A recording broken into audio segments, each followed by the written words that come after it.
Churchill जो सबसे मशहूर प्राइम मिनिस्टर थे इंग्लैंड के, उनका बड़ा अच्छा कोट याद आ रहा है आपकी बातें सुन के, और आप खुद स्ट्रेटजाइज करते रहे चीज़ों को।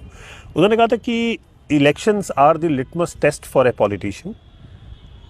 ओनली आफ्टर अ रिजल्ट लोग ये एसेस कर पाते हैं कि कौन सदन में जाने लायक है, कौन जाने लायक नहीं है। फिर उसके बाद you can make as much noise as you want.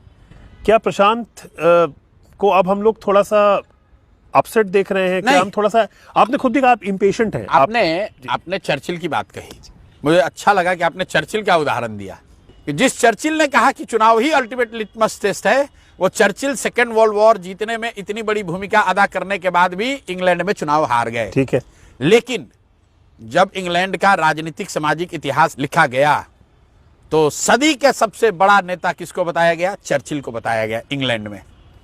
तो प्रशांत किशोर को, जन स्वराज को, इस प्रयास को, जब भी इस कालखंड का इतिहास बिहार का लिखा जाएगा तो कोई भी ये नहीं कहेगा कि इन लोगों ने गलत किया था। लोग यही कहेंगे कि इन्होंने प्रयास किया, अच्छा प्रयास किया, मजबूत प्रयास किया, ईमानदारी शुद्धता से किया, सफलता नहीं मिली, वो ठीक बात है। आज बिहार में आप किसी भी कोने में चले जाइए, कोई ये नहीं कहेगा कि जन स्वराज मतलब क्या है, कोई ये नहीं कहेगा कौन है प्रशांत किशोर।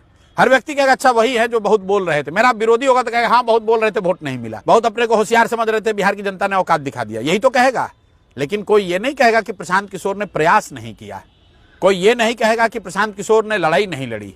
मैं अपने भाषणों में चुनाव के रिजल्ट से पहले एक कथा हमेशा सुनाता हूं।